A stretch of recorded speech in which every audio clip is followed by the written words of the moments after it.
है दोस्तों, कैसे हैं? उम्मीद करते हैं आप अच्छे होंगे। Sardar Patel coaching centre channel में आप लोगों का बहुत बहुत स्वागत है बच्चे। आज हम बहुत ही इंपॉर्टेंट वीडियो क्लास 10th के लिए आप लोगों को फिजिक्स में लेकर आए हैं बच्चे, जिसका नाम है बच्चे आवर्धन। ध्यान से सारे बच्चे को समझने का और सीखने का प्रयास करना है। ध्यान दीजिएगा बच्चे, हमारी बातों को ध्यान से सुनेंगे और समझने का प्रयास करेंगे।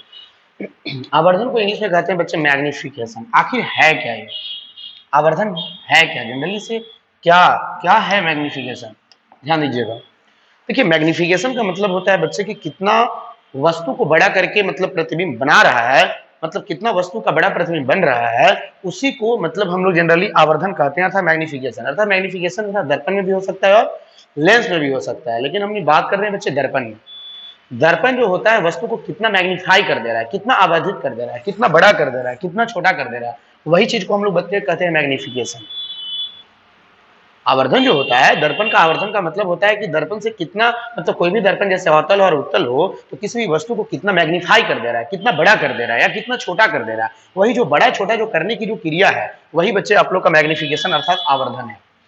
फॉर एग्जाम्पल हम लोग समझने का यहाँ पे प्रयास करेंगे कि जैसे अगर अवतल दर्पण की बात करते हैं तो अवतल दर्पण वस्तु का कभी छोटा प्रतिबिंब बना देता है, कभी बड़ा प्रतिबिंब बना देता है। विभिन्न स्थितियों के लिए मतलब अलग अलग उसका मतलब आकार मतलब बना देता है। उत्तल दर्पण में वही कंडीशन होता है बच्चे, हमेशा वस्तु से छोटा प्रतिबिंब को बनाता है। तो कहने का मतलब कितना वस्तु की तुलना में कितना मतलब वो बड़ा कर रहा है, कितना छोटा कर रहा है। तो जो तुलना करवा रहे हैं बच्चे, वस्तु की कंपेरिजन करवा रहे हैं, वस्तु के रिस्पेक्ट में हम लोग प्रतिबिंब को कंपेरिजन करा रहे हैं, वही तो है बच्चे आवर्धन।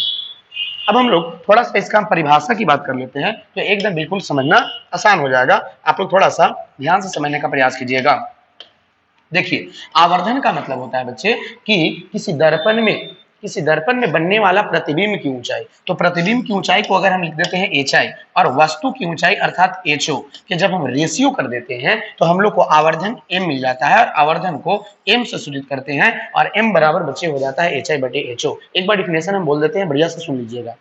किसी दर्पण में या तो अवतल हो या तो उत्तल हो, तो किसी दर्पण में प्रतिबिंब की ऊंचाई और जो वस्तु की जो ऊंचाई होती है उसका जब हम लोग रेशियो कर देते हैं, बटा कर देते हैं, तो ऐसी कंडीशन में वो आवर्धन कहलाता है। मतलब गोलीय दर्पण में प्रतिबिंब की ऊंचाई और जो वस्तु की ऊंचाई है उसके अनुपात को हम लोग आवर्धन कहते हैं। आवर्धन को एम से सूचित किया जाता है, आप लोग को ध्यान देना है।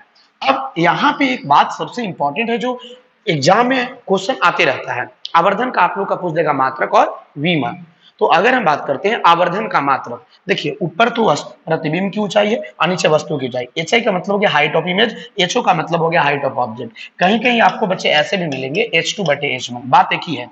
हाइट ऑफ इमेज को हम लोग एच टू भी कहते हैं और हाइट ऑफ ऑब्जेक्ट को बच्चे हम लोग एच वन भी कहते हैं। अगर हम इसका मात्रक और बीमा की बात करते हैं तो देखिए ऊपर भी ऊंचाई है, नीचे भी ऊंचाई है। ऐसी कंडीशन में ऊंचाई से तो ऊंचाई कट जाएगा। इसलिए एक बात आप लोग को ध्यान से एकदम अच्छे से समझ लेना है कि आवर्धन का, ध्यान दीजिएगा बच्चे, आवर्धन का कोई मात्रक, आवर्धन का कोई मात्रक और कोई बीमा नहीं होता है। कोई बीमा नहीं होता है, एकदम कॉन्सेप्ट एकदम पूरा क्लियर कीजिएगा, ये क्वेश्चन आते रहता है। कोई बीमा नहीं होता है, ये आप लोग को एकदम कंप्लीट होना चाहिए। आवर्धन का न तो कोई मात्रक होता है और न तो कोई बीमा होता है, ये आप लोग को एकदम दिमाग में बढ़िया से एकदम सेट कर लेना है बच्चे। आवर्धन को न मापते हैं मीटर में, किलोमीटर में। देखिए मात्रक तो आप लोग को पता है, बीमा मतलब यूनिडायमेंशन एमएलटी के रूप में लिखते हैं, लेकिन दोनों तो कट जाएगा। जो आप लोग का हाइट है तो दोनों तो कैंसिल हो जाएगा, इसलिए कोई बीमा इसका कोई डायमेंशन नहीं होगा।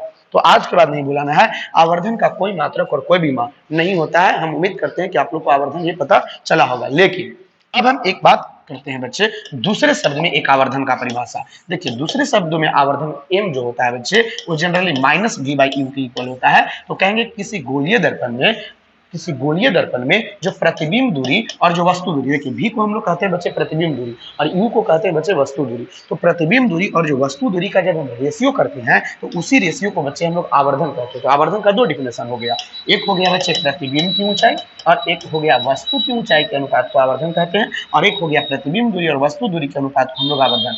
देखिए दर्पण में आवर्धन हमेशा याद रखिएगा माइनस होता है, हमेशा याद रखिएगा। लेकिन लेंस में अगर हम आवर्धन की बात करेंगे तो प्लस बी बटे यू। देखिए कभी कभी ऐसे ही पूछेगा कि गोलीय दर्पण का आवर्धन क्या होता है, ऑप्शन माइनस वाला जाएगा बच्चे, माइनस बी बाई यू। और प्रतिबिंब की ऊंचाई और वस्तु की ऊंचाई का रेशियो होना चाहिए और आवर्धन का कोई मात्रक और कोई बीमा नहीं होता है। ये आप लोग को दिमाग में एकदम 100% सेट कर लेना है। चलिए अब हम नेक्स्ट बच्चे में बात करते हैं, थोड़ा ध्यान दीजिएगा। देखिए यहाँ पे मैंने लिख भी दिया बच्चे, आवर्धन का कोई मात्रक और बीमा नहीं होता है। एकदम दिमाग में अच्छे तरीके से सेट कर लीजिए कि आवर्धन का ना तो कोई मात्रक होता है और ना तो कोई बीमा होता है। अब देखिए यहाँ पे सबसे पहले आप लोग को समझने का प्रयास करना है। देखिए आवर्धन धनात्मक का क्या अर्थ है, बहुत इंपॉर्टेंट क्वेश्चन है बच्चे। आवर्धन धनात्मक का क्या अर्थ है, ये आपसे पूछा जाएगा कि आवर्धन धनात्मक का क्या अर्थ है। जरा सोचिए बच्चे, एम बराबर तो होता है एच आई बटे एच।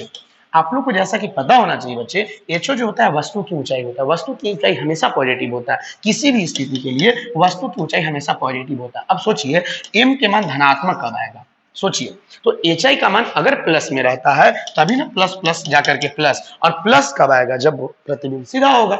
प्लस कब आएगा जब प्रतिबिंब सीधा होगा, उल्टा के लिए तो माइनस हो जाएगा बच्चे। इसलिए देखिए आवर्धन धनात्मक का अर्थ यही है कि प्रतिबिंब काल्पनिक और सीधा होगा। प्रतिबिंब काल्पनिक और सीधा होगा तभी तो आवर्धन हमारा धनात्मक आएगा बच्चे। ये तो सिंपल सी बात है, सोचने वाली बात। जैसे m बराबर जब एच आई बटे एचओ है तो एचओ तो वस्तु की ऊंचाई है, तो वस्तु की ऊंचाई तो हमेशा पॉजिटिव होता है क्योंकि एक्सिस से ऊपर लंबवत रखा हुआ रहता है। तो जब एक्सिस से ऊपर, तो आप लोग को पढ़ाए थे कि मुख्य अक्ष के ऊपर लंबवत रखी सभी दूरियां धनात्मक होती है। तो जो वस्तु की ऊंचाई है बच्चे हमेशा तो ऐसे ऊपर की ओर रखा हुआ रहता है, तो ऐसी कंडीशन में एचओ तो हमेशा प्लस होता है। एचओ हमेशा प्लस होता है। अब प्रश्न उठता है एचआई के बारे में। एचआई आपका प्लस भी हो सकता है और माइनस भी हो सकता है। क्यों? क्योंकि अगर मान लीजिए कि अगर प्रतिबिंब ऐसे बनेगा तो प्लस हो जाएगा और ऐसे बन जाएगा तो माइनस हो जाएगा। तो हमेशा आप लोग को यहाँ पे ध्यान रखना है, आवर्धन धनात्मक पूछ रहा है तो धनात्मक पूछ रहा है तो एचआई आपको प्लस रखना पड़ेगा, तभी तो प्लस प्लस प्लस आएगा, तभी तो आपका आवर्धन धनात्मक आएगा। यहाँ पे माइनस रखिएगा तो प्लस माइनस माइनस हो जाएगा। तो देखिए आवर्धन धनात्मक का अर्थ यही है बच्चे कि जो प्रतिबिंब जो होगा वो सीधा होगा अर्थात काल्पनिक होगा। मतलब याद रखिएगा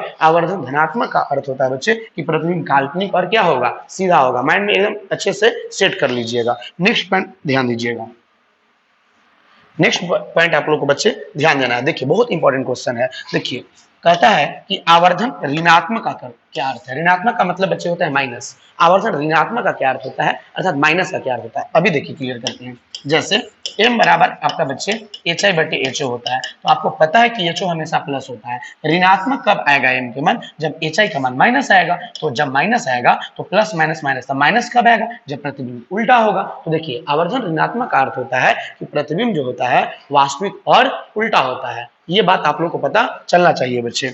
अब नेक्स्ट बच्चे हम लेके चलते हैं, थोड़ा ध्यान देने का प्रयास कीजिएगा, बहुत इंपॉर्टेंट क्वेश्चन है। देखिए जितना भी हम बता रहे हैं वो एकदम सब वीवीआई में एकदम हमारा चल रहा है, ध्यान दीजिएगा। कहता है यदि आवर्धन m बराबर 1 है, m बराबर 1 है, इसका क्या अर्थ है जरा आप सोचो बच्चे। m बराबर पहले तो होता है H I by H O. अब आप ही सोचो कि m का मान 1 कब आएगा, सोच लीजिए आप लोग। एच आई और एच ओ मतलब कहने का मतलब m बराबर 1 कब आएगा, तो जब एच आई और एच ओ दोनों बराबर होगा। तो जब एच आई और एच ओ बराबर होगा तो दोनों क्या हो जाएगा बच्चे, कट जाएगा। जब एच आई और एच ओ दोनों बराबर होगा तो दोनों कट के बराबर कितना आ जाएगा, 1। इसका मतलब है कि आवर्धन m बराबर 1 का अर्थ है बच्चे कि प्रतिबिंब की ऊंचाई और वस्तु की ऊंचाई दोनों आपस में क्या होगा, बराबर होगा। अब प्रश्न ये उठता है कौन से दर्पण में प्रतिबिंब की ऊंचाई और वस्तु की ऊंचाई आपस में बराबर होता है। तो आप लोग को पता है बच्चे समतल दर्पण, क्योंकि समतल दर्पण हमेशा काल्पनिक सीधा और वस्तु के बराबर प्रतिबिंब बनाता है। इसलिए समतल दर्पण का जो आवर्धन होता है वह 1 के बराबर होता है। आप लोग को नहीं भूलाना है, समतल दर्पण का जो आवर्धन होता है बच्चे वो 1 होता है, आप लोग को पता चलना चाहिए। देखिए एक बार और इसका हम आंसर बोल देते हैं, सुनिए। यदि आवर्धन का मान 1 है, इसका अर्थ यही है कि प्रतिबिंब की ऊंचाई और वस्तु की ऊंचाई दोनों आपस में बराबर होगा और यह क्रिया समतल दर्पण में होती है और समतल दर्पण का आवर्धन 1 होता है। नेक्स्ट क्वेश्चन अब हम लेके चलते हैं बच्चे, थोड़ा सा ध्यान से समझने का प्रयास कीजिएगा। देखिए हमने लिख दिया समतल दर्पण का आवर्धन 1 होता है, नहीं भूलना है बच्चे, समतल दर्पण का आवर्धन 1 होता है। चलिए नेक्स्ट क्वेश्चन अब हम लेके चलते हैं, थोड़ा सा ध्यान देने का आप लोग प्रयास कीजिएगा कि हम क्या बताने का आप लोग को प्रयास कर रहे हैं। यदि आवर्धन m 1 से बड़ा हो, यदि आवर्धन m 1 से बड़ा हो, 1 से बड़ा हो, इसका क्या अर्थ है, इसका क्या अर्थ है। m का मान जब 1 से बड़ा है तो जनरली इसका क्या मीनिंग है, क्या इसका अर्थ है। तो देखिए इसको अर्थ को हम बहुत आसान तरीका से आप लोगों को समझाने का बच्चे प्रयास करते हैं, थोड़ा सा ध्यान देने का प्रयास कीजिएगा। यदि आवर्धन m का मान 1 से बड़ा हो, इसका क्या अर्थ है। बिल्कुल सिंपल है बच्चे। अब सोचिए कि जब m बड़ा है 1 से कब आएगा, पहले सोचो m बराबर तो पहले आपका फॉर्मूला होता है H I by H O. अब सोचिए 1 से बड़ा करना है, 1 से बड़ा कब होगा सोचो जरा, जब एच आई का मान एच ओ से बड़ा होगा, जब एच आई का मान एच ओ से बड़ा होगा। कैसे सोचिए जरा। अच्छा मान लीजिए कि एच आई के मान हम 4 रख दिए, एच ओ के मान 2 रख दिए, तो ऐसी कंडीशन में 2 जो कि 1 से क्या हो गया, बड़ा। इसका मतलब है कि आवर्धन m का मान 1 से बड़ा तभी आएगा जब प्रतिबिंब की ऊंचाई वस्तु की ऊंचाई से बड़ा होगा। तो आज के बाद नहीं भूलना है, सुनिए ध्यान से। यदि आवर्धन आवर्धन m का मान 1 से बड़ा है, इसका अर्थ यही है कि प्रतिबिंब का आकार या प्रतिबिंब की ऊंचाई वस्तु की ऊंचाई से बड़ा होगा। प्रतिबिंब की ऊंचाई वस्तु की ऊंचाई से बड़ा होगा, और जब प्रतिबिंब की ऊंचाई वस्तु की ऊंचाई से बड़ा होगा तभी तो उसका आवर्धन m का मान 1 से क्या होगा बच्चे, बड़ा होगा। ध्यान से देखिएगा, वीडियो को बार बार देखिएगा, ध्यान से सुनने का प्रयास कीजिएगा, 100% आप लोग को पता चलेगा बच्चे। नेक्स्ट आप लोग समझने का प्रयास कीजिएगा, थोड़ा सा समझने का प्रयास कीजिएगा। नेक्स्ट क्वेश्चन देखिए क्या कहता है। कहता है बच्चे कि यदि आवर्धन m x से छोटा हो तो इसका क्या अर्थ है। अच्छा, एक बात और आप लोग को समझने का प्रयास करना है बच्चे, एक बात और समझने का आप लोग को प्रयास करना है बच्चे कि यहाँ पे जो आवर्धन m है वो 1 से छोटा है, इसका क्या अर्थ है। तो सबसे पहली बात आप लोग को यहाँ पे 1 से बड़ा है। अब प्रश्न उठता है कि आवर्धन m का जो मान है 1 से बड़ा है, वो कौन सा दर्पण में आखिर हो सकता है। तो आवर्धन m का मान जो 1 से बड़ा है ये कौन सा दर्पण में हो सकता है। सोचिए, अवतल दर्पण में, क्योंकि अवतल दर्पण में तो प्रतिबिंब का आकार वस्तु के आकार से बड़ा होता है जब वस्तु फोकस और ध्रुव के बीच में रहता है। जब वस्तु फोकस और ध्रुव के बीच में रहता है तो ऐसे कंडीशन में जो प्रतिबिंब का जो आकार हो जाता है वस्तु के आकार से बड़ा। तो हमको कहेंगे, क्वेश्चन अगर आपसे पूछता है कि कौन सा दर्पण का आवर्धन 1 से बड़ा होता है, तो कहिएगा अवतल दर्पण। अवतल दर्पण का आवर्धन 1 से क्या होता है बच्चे, बड़ा होता है। या हमेशा बड़ा नहीं होता, ये नहीं कर सकते हैं हमेशा बड़ा होता है, लेकिन हाँ 1 से बड़ा हो सकता है बच्चे। कौन दर्पण का, अवतल दर्पण का। समतल दर्पण का हमेशा 1 के बराबर होगा बच्चे। लेकिन अगर हम बात करते हैं बच्चे उत्तल दर्पण, सबसे पहले हाँ उत्तल दर्पण, उत्तल दर्पण का आवर्धन हमेशा 1 से क्या होता है बच्चे, छोटा। पहले तो एक क्वेश्चन कह रहा है कि यदि आवर्धन m जो है 1 से छोटा हो तो इसका क्या अर्थ है। यदि आवर्धन m जो है 1 से छोटा है तो इसका क्या अर्थ है। तो आप सोचो बच्चे, यदि आवर्धन का मान 1 से छोटा हो तो इसका क्या अर्थ है। सीधी सी बात आप लोग को यहाँ पे पता चलना चाहिए बच्चे कि आवर्धन जो m है, जैसे m बराबर आप लोग को पता होना चाहिए कि hi/ho। 1 से छोटा कब आएगा, आप ही सोचो। जब मान लो कि hi का मान 2 रख देते हैं और ho के मान 4, तो 2 दूनी 4, 1/2। देखिए 1 से छोटा हो गया, 1 से ही छोटा है बच्चा, अर्थात 1 बड़ा है। तो देखिए इसका यही पता चल रहा है कि प्रतिबिंब छोटा है और वस्तु क्या है, बड़ा है। तो ऐसी कंडीशन में hi छोटा हो जाएगा किससे, ho से। तो कहता है आवर्धन m 1 से छोटा हो तो इसका अर्थ क्या है। तो कहिएगा इसका अर्थ यही है कि प्रतिबिंब का आकार वस्तु के आकार के तुलना में छोटा होगा। प्रतिबिंब छोटा होगा और वस्तु क्या होगा, बड़ा होगा। ध्यान दीजिएगा, प्रतिबिंब छोटा होगा और वस्तु बच्चे क्या होगा, बड़ा होगा। आप लोग को ध्यान रखना है, प्रतिबिंब छोटा होगा और वस्तु क्या होगा बच्चे, बड़ा होगा। आप लोग को बिल्कुल ध्यान रखना है। नेक्स्ट बच्चे अब हम लेके चलने का प्रयास करते हैं। आप लोग को थोड़ा सा ध्यान से समझने का प्रयास कीजिएगा। पहले इतना बात हम उम्मीद करते हैं कि आप लोग को पता चला होगा बच्चे। बाकी जो नेक्स्ट पॉइंट है बच्चे, गोलीय दर्पण की फोकस दूरी और वक्रता त्रिज्या में संबंध, ये बातें हम लोग नेक्स्ट क्लास में हम बात करेंगे बच्चे। आज ये क्लास इतना ही है बच्चे। Thank you.